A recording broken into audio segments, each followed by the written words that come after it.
1. The message.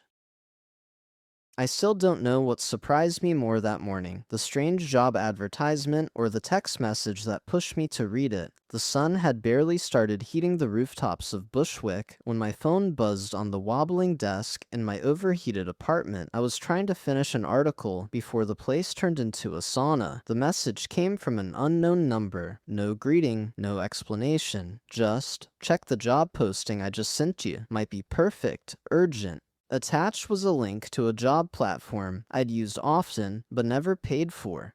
The posting was locked behind a paywall. Typical. I checked my bank account. A small deposit had come through. Payment for a freelance piece I'd written about prison life. It wasn't much, but it had arrived just minutes before. Without thinking too hard, I pressed unlock. $5 vanished, and the job posting appeared. At first, I thought it was a mistake. Live-in caregiver / personal assistant. Salary, $8,000 per month, plus room plus food. A few requirements followed. College background, reliability, confidentiality. Nothing unusual, nothing that explained the salary. $8,000 a month. My brain started doing the math. $2,000 a week. I could sublet this oven, eat actual meals, stop using my grandfather's watch as my emergency bank. I could finally get off this survival treadmill I'd been stuck on for years, ever since the crypto crash swallowed everything I had and most of the pride I'd built. The thought of the watch made me wince. I'd pawned it 3 times already this year. It was the last thing of value I owned, the last thing that connected me to who I used to be. I pulled the watch's cloth wrap from a drawer and left the apartment. The hallway smelled like someone's burnt toast. Outside, the morning air was already thick with heat, car exhaust, and the faint sting of last night's garbage. When I pushed open the pawn shop door, Mr. Soto didn't even look up. Again? He said, like we were discussing the weather. Temporary loan, I said, like I always did. You always say temporary like it means something, he muttered, but he counted the bills and handed them over. Pawn shop owners don't need to judge people walking in, usually do that part themselves. Cash in my pocket, I hit the department store, men's section, button-down, slacks, clean, cheap, returnable. Tags tucked under the collar, like always interview first, refund later, reclaim the watch when I could. A sad little loop, but it kept me moving. The interview building was across the river, tucked on a quiet street of aging brick apartments. Not luxury, not run down, either. Just old, the kind of place with iron fire escapes and a water view if you squinted. I double-checked the address. 6F. M. Martin, Executive Assistant, T. Theo. Pressed the buzzer. The door unlocked immediately. Inside, the hallway smelled like lemon cleaner and rusted pipes. I took the stairs, no elevator, to the 6th floor. Before I could knock, a man opened the door. He looked sharp, but exhausted. The kind of guy who could run your life and still forget what day it was. Name? He asked. Ethan, but people call me. Fine, come in. He stepped aside. I followed him into a bare room with a chair and a window. No art, no warmth. I'm Theo, he said, Mr. Martin's executive assistant. I nodded, trying not to scratch the collar tag that was digging into my neck. His eyes flicked toward it anyway. He smirked. Interview clothes? Yeah. At least you made an effort. Most didn't. He started asking questions, school, experience, why I wanted the job. I didn't bother lying. He tapped notes into a tablet, raised an eyebrow once or twice, but said nothing. Finally, he lowered the device. Of the 40 applicants I've seen today, you're the first one who hasn't lied to my face.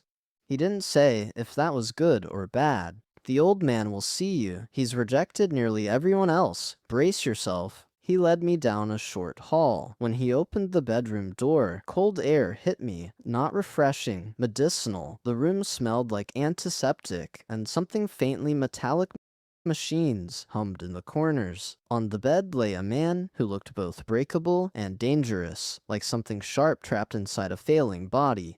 Bring him closer, the man snapped. No, too close. Back, forward, there, stop. Do you listen at all? His voice was thin but sharp. Theo didn't react. I tried not to either. The old man stared at me like he was trying to see through my skin. Name, he said. Ethan. What do you do? I'm a writer, he laughed, dry, brittle. So you enjoy suffering. Good. My mouth went dry. You think you can take care of me? He asked. I can try my best. Trying is useless. Doing is all that matters. He shifted slightly. Even that looked like it hurt. I have no nurse. You will do everything. Cooking, cleaning, helping me move, helping me eat. Everything. Everything landed like a stone. Can you handle that? I hesitated. Then, yes. Liar, he said, but something in his eyes looked almost pleased. Sit. I sat in the wooden chair beside the bed. He watched me without blinking, like a hawk waiting for weakness. Why do you want this job? He asked. I thought of the heat, the pawn shop, the watch, the survival loop, the fake clothes, the silence between freelance checks. Because I need a chance, I said. A real one. He nodded slowly, like he'd already known the answer. Everyone who comes here needs something, he said. Money, a place to stay, a second chance. He narrowed his eyes. You need redemption. That's different. I felt something in my chest cave a little. Then he leaned forward, barely, and I caught the smell of rubbing alcohol and sweat. Tell me, he whispered, are you ready to follow instructions, even the ones that make no sense? Yes. And are you ready to keep secrets? Yes. His lips curled into something almost like a smile. Even the part no one else knows about? I frowned. What part? The smile grew, wrong, sharp, knowing. You'll find out. And just like that, I felt it, the first small warning that whatever I had stepped into was much larger, stranger, and far more dangerous than a simple job with a high salary. The contract. Theo found me standing in the hallway. You didn't bolt, he said. Should I have? He shrugged. Most do, or they make excuses. Bathroom, smoke break, never come back. He handed me a tablet. Standard NDA and employment contract. Sign both. I stared at the screen. Don't I get time to read it? You've got time, he said. You just don't want to waste it. The contract was long. The NDA was longer. Half of it was legal boilerplate, confidentiality clauses, non-disclosure, intellectual property waivers. But the deeper I read, the stranger it got.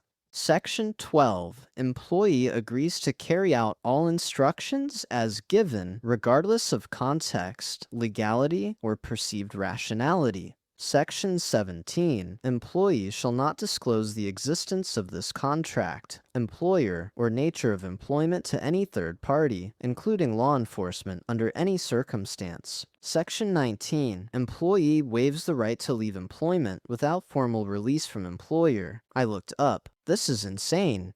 You're free to walk away, Theo said, but you won't. Why not? Because 8,000 a month is a number people don't forget, and because he chose you. I stared at the signature field. My thumb hovered. Theo waited. Finally, I signed both documents. The screen flashed green. Good, he said, and slid the tablet into his bag. Now we can talk about the rules. We returned to the front room. The chair was still there, sitting under that blank window like it was waiting for someone to regret something. Theo sat across from me. There are only 3 rules, he said. Follow them, and you'll be fine. Break them, and you'll wish you hadn't. I didn't respond. Rule 1. You do not initiate conversations with Mr. Martin. Ever. He'll speak when he wants something. You don't make small talk. You don't ask questions. You don't comment on his condition, appearance, or past. I nodded. Rule 2. If you are given a task, you complete it. Exactly as stated. No shortcuts. No improvisation. Even if it seems meaningless. Especially then. Especially? Tasks you don't understand are usually the most important. Got it. He leaned forward. Rule 3. No one enters the back room. I frowned. Back room? There's a second door in the hallway. You might not have noticed it. Always locked. You don't go in. You don't talk about it. You pretend it doesn't exist. What's in there? His expression didn't change. I told you, no questions. He stood. Orientation begins tomorrow, 6 a.m. sharp. Until then, you can go. Go. Go home, pack, say goodbye to your old life. He reached into a drawer and pulled out a thick envelope. Your first week's pay, cash. I hesitated. Seriously? You're in now, he said, one way or another. I took the envelope. It was heavier than I expected. Don't lose it, Theo added. It'll be the last thing that belongs to you. Outside, the sun had shifted. Bushwick was wilting under the late afternoon heat. A man watered the sidewalk outside his bodega like it could cool the air. I walked 3 blocks without thinking, clutching the envelope like it might disappear. At a corner bench, I sat and finally peeled it open. Bills. Neatly stacked, real. I counted once and stopped. More than enough. My phone buzzed. Unknown number again. Clock starts tomorrow. Sleep well. No name, no punctuation. Just that same cold efficiency. I walked the rest of the way home in silence. The apartment was hotter than before, the air thick and still. I opened the fridge, then shut it again. Nothing inside was edible. My bed was unmade. My laundry wasn't done. There was nothing to pack except a few clothes, my laptop, and the kind of books people carried around more for self-image than escape. I threw the clothes into a duffel and sat on the floor. It hit me then, what I'd done. Not just accepted the job, not just signed a ridiculous contract. I'd handed over my future to a sick old man who grinned like he'd read the end of my story already, and I hadn't even asked what the job was. I lay back on the floor and stared at the cracked ceiling. My body buzzed, like adrenaline was still leaving in waves. I remembered a story my mother used to tell me about a boy who found a golden coin in the road and followed it deep into the forest. There was a house there, she said, a house that looked abandoned but wasn't. Inside, someone was waiting, and once the boy went in, he never came back out. At the time, I thought it was a fairy tale. Now, I wasn't so sure. That night, I barely slept. I kept hearing things. Faint sounds, digital pings, footsteps in the hallway that never resolved into neighbors. At one point, I sat up, certain I'd heard a knock, but when I opened the door, the hallway was empty. At 4:03 a.m., my phone buzzed again. Unknown number. Bring a notebook, nothing else. I didn't respond. There was no point. I showered, dressed in the same returnable clothes from yesterday, and slipped the tags back under the collar. By 5:20, I was back outside Martin's building. It looked different in the morning, more severe. The bricks felt colder, the windows darker, like the whole place knew I was coming and didn't approve. Inside, the hallway lights were off. I climbed the stairs in shadow. When I reached 6F, the door was already open. Theo stood inside, holding a mug. You're early. Couldn't sleep. Good, you'll learn not to need it. He stepped aside. I entered. The air inside was cold again, sharp and filtered. The front room was exactly the same. Chair, window, blank walls. But something felt different. The energy, the silence, the way the light fell. Theo motioned toward the chair. Sit. I did. He handed me a small black notebook and a pen. This is yours. It does not leave the building. If I see it outside, it's gone. Understood? Yes. Today is observation, nothing more. You don't speak unless asked. You don't move unless directed. What am I observing? He didn't answer. Instead, he walked to the hallway, opened the door to Martin's bedroom, and said, He's ready. He beckoned me inside. Martin was awake, propped slightly higher than yesterday. His eyes were sharp. He was wearing the same robe, the same oxygen tube curled near his nose. You came back, he said. I said I would. Many say, few do. I waited. He stared at me for a long moment. Watch, he said. For what? Patterns, mistakes, repetitions, anything that doesn't fit. Fit what? He smiled. You'll know. Then he leaned back, closed his eyes, and went still. Theo nodded toward the chair near the bed. I sat, opened the notebook, pressed the pen against the first page. For a long time, nothing happened. Then Martin whispered, Do you hear it? I froze. Hear what? I asked. He didn't respond, but I did hear something. A hum begins. Ethan flinches. Pure animal fear. His legs move before he can think. Theo's hand clamps down on his shoulder. Don't move, he says. Ethan thought he was escaping rock bottom. A job, a place to stay, a way to finally breathe. The money might help him survive his old life, but will he survive this life? Like and subscribe, and don't miss a single episode of the story.